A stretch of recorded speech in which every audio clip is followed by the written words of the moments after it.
أشهد أن لا إله إلا الله وحده لا شريك له وأشهد أن محمدا عبده ورسوله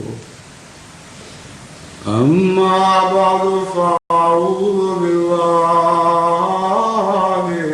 من الشيطان الرجيم بسم الله الرحمن الرحيم الحمد لله رب العالمين الرحمن الرحيم مالك يوم الدين إياك نعبد وإياك نستعين اهدنا الصراط المستقيم صراط الذين أنعمت عليهم غير المغضوب عليهم ولا الضالين.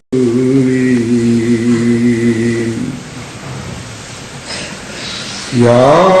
أيها الذين آمنوا إذا نودي للصلاة يوم الجمعة فاسعوا إلى ذكر الله وذروا البيع ذلكم خير لكم إن كنتم تعلمون. فإذا قضيت الصلاة فانتشروا في الأرض وابتغوا من فضل الله واذكروا الله كثيرا لعلكم تفلحون. وإذا رأوا تجارة أو لهوا انفضوا إليها وتركوك قائما. قل ما عند الله خير من اللهو ومن التجارة والله خير الرازقين.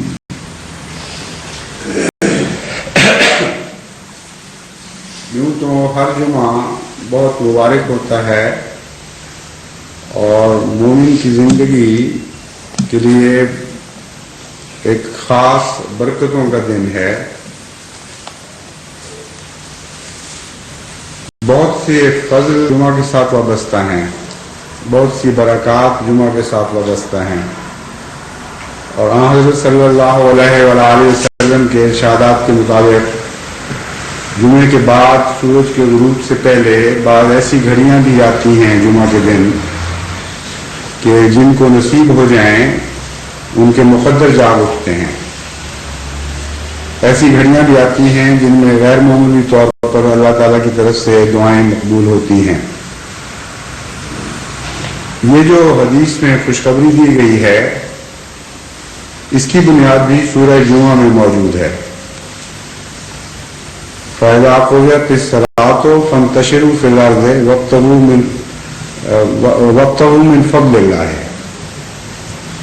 یہاں اللہ کے جس فضل کا ذکر ہے اسی کی تشریح حضرت صلی اللہ علیہ وآلہ وسلم نے فرمائی ہے. اگرچہ بظاہر عام دنیا کے کاروبار اور دنیا کے منافعتیں مراد لی جاتی ہیں، اور عام لوگ یہی سمجھتے ہیں کہ فضل سے مراد تجارتوں کے منافع ہیں، لیکن ہرگز ایسا نہیں، وہ بھی اس آیت کا منطوق ہے لیکن بہت معمولی۔ اصل اس آیت کا منطوق وہی ہے جس کا ذکر حضرت صلی اللہ علیہ وآلہ وسلم کی تفسیر میں ملتا ہے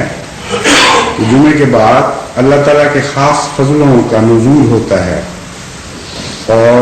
دراصل جو فضل مراد ہیں وہ وہی فضل مراد ہیں، اور اس کے ساتھ پھر جوڑا گیا ہے وَاذْكُرُوا اللَّهَ كَثِيرًا لَعَلَّكُمْ تُفْلِحُونَ، کثرت کے ساتھ پھر اللہ کی تسبیح کرو، اس کا ذکر کرو تاکہ تم غیر معمولی طور پر فلاح پاؤ۔ بہرحال جمعے کا دن کسی پہلو سے بھی دیکھیں بہت ہی بابرکت دن ہے، اور مومن کی زندگی میں یہ ایک ہر ہفتے میں نئی تازگی کا پیغام لے کے آتا ہے۔ یہ جمعہ خصوصیت کے ساتھ جماعت احمدیہ اسکاٹ لینڈ کے لیے بہت مبارک ہے، کیونکہ آج ہم اس عمارت کا افتتاح کر رہے ہیں جو خالصتاً للہ اللہ کی رضا جوئی کی خاطر ہم نے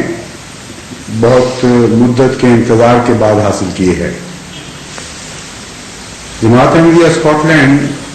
میں یہ کمی محسوس ہوتی رہی بڑی دیر سے کہ کوئی ایسا مرکز نہیں جہاں بیٹھ کر اپنی اجتماعی زندگی کو ترتیب دے سکیں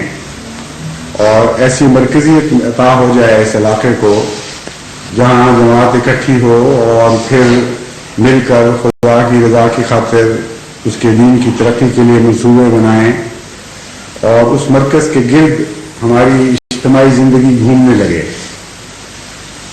اس کمی کو پورا کرنے کے لیے بڑی دیر سے کوشش کی جا رہی تھی، مختلف جگہ تلاش کی جاتی رہی، مگر کچھ ایسا اللہ تعالیٰ کی طرف سے مقدر تھا کہ کئی جگہیں جو ہاتھ میں آتی ہوئی نظر آتی تھی پھر ہاتھ سے نکل جاتی تھی۔ خود اس عمارت کا یہی حال رہا۔ شروع میں اس کی قیمت جب 80,000 پاؤنڈ تھی، مقرر تھی، اس وقت بھی ہم اس کو لینے پر آمادہ تھے، لیکن کچھ ایسی وجوہات درپیش ہوئی کہ یہ پھر ہاتھ سے نکل گئی۔ پھر اس کی 60,000 پاؤنڈ مقرر ہوئی، اس وقت بھی ہم اس کو لینے کے لیے آمادہ تھے، بلکہ پیشکش بھی کر دی تھی، لیکن پھر بھی وہ پیشکش ہماری قبول نہ ہوئی اور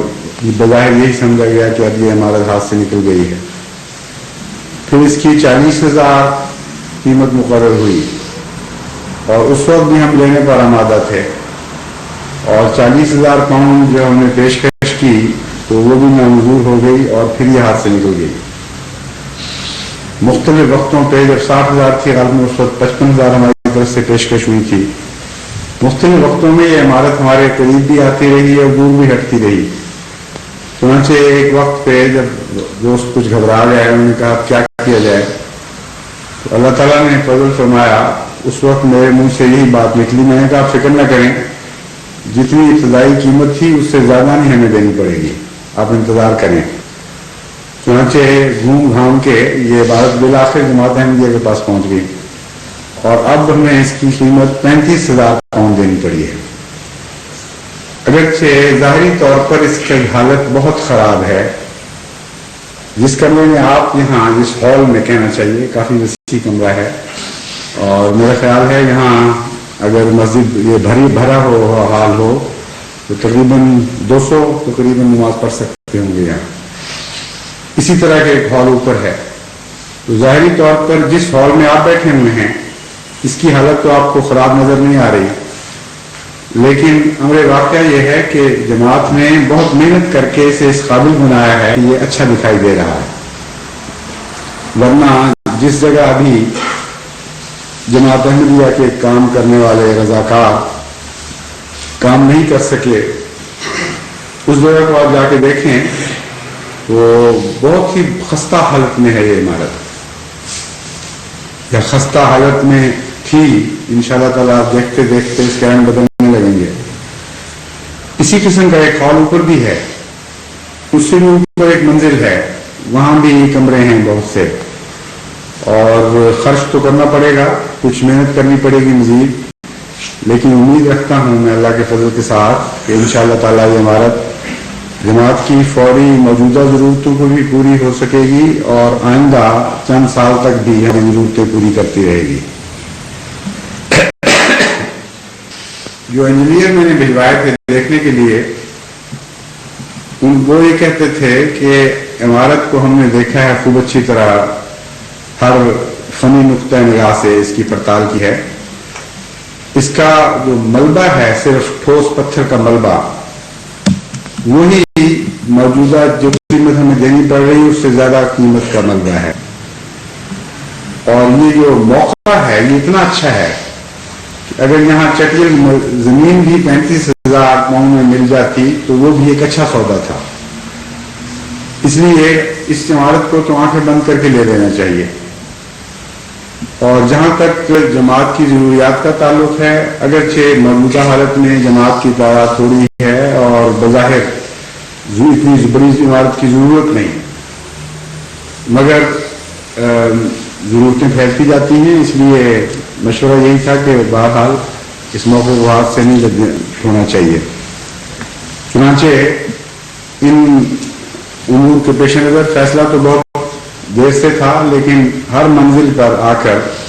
کچھ روکیں بھی تو ہوتی رہی، لیکن خدا تعالیٰ نے بالآخر ہر روک اٹھا دی، اور آج یہ مبارک جمعہ ہے جس میں ہم اس عمارت کا افتتاح کر رہے ہیں۔ افتتاح جب میں کہتا ہوں تو میری مراد وہ افتتاح نہیں جس کی رسم موجود ہے دنیا میں، اس افتتاح کے تو کوئی بھی معنی نہیں ہوتے، اس افتتاح کی تو کوئی بھی حقیقت نہیں ہے، کیونکہ چند آدمی اکٹھے ہو کر رنگ و روغن کا مظاہرہ، رنگ روپ کا مظاہرہ کر دیتے ہیں، کچھ دکھاوے ہو جاتے ہیں، کچھ تصاویر ہو جاتی ہیں، فیتے کاٹے جاتے ہیں، اور جہاں تک حقیقت کا تعلق ہے، حقیقت بالکل وہی رہتی ہے، اس میں کوئی بھی فرق نہیں پڑتا۔ ایک آیا یا دوسرا آیا، الف نے افتتاح کروایا یا بے نے افتتاح کروایا، یہ سب بے معنی حقیقی چیزیں ہیں۔ لیکن جب میں افتتاح کی بات کرتا ہوں مذہبی نقطہ نگاہ سے، تو میری مراد ہے اس قسم کا افتتاح جس قسم کا سورہ فاتحہ نے قرآن کریم کا افتتاح کیا۔ ایک چھوٹی سی سورت ہے جو آغاز میں رکھ دی گئی ہے، اور اس کا نام سورہ فاتحہ رکھا گیا ہے۔ اس کے اندر وہ تمام معانی ہیں، وہ تمام بیج ہیں جنہوں نے نشو و نما پا کر قرآن کی شکل اختیار کرنی ہے، اور ان تمام مضامین پر اس صورت میں حاوی ہو جانا ہے جو قرآن کی صورت میں قاری کو بعد نظر آنے ہیں۔ ہر بلند ارادے کا افتتاح ہے اس صورت میں، ہر عظیم حکمت اور علم کے سمندر کا افتتاح ہے، اس عظیم عالمی جدوجہد کا افتتاح ہے جس کو ذکر قرآن کریم میں تفصیل سے ملتا ہے، اور ان تمام مطالب کا افتتاح ہے جو اتنے پھیلے ہوئے ہیں کہ خود قرآن کریم کے اپنے دعویٰ کے مطابق قُلْ لَوْ كَانَ الْبَحْرُ مِدَادًا لِكَلِمَاتِ رَبِّي لَنَفِدَ الْبَحْرُ قَبْلَ أَن تَنفَدَ كَلِمَاتُ رَبِّي وَلَوْ جِئْنَا بِمِثْلِهِ مَدَدًا،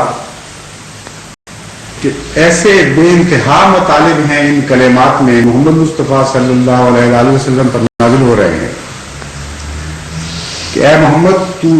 اب مختار ہے خدا کی طرف سے اعلان کرنے کا۔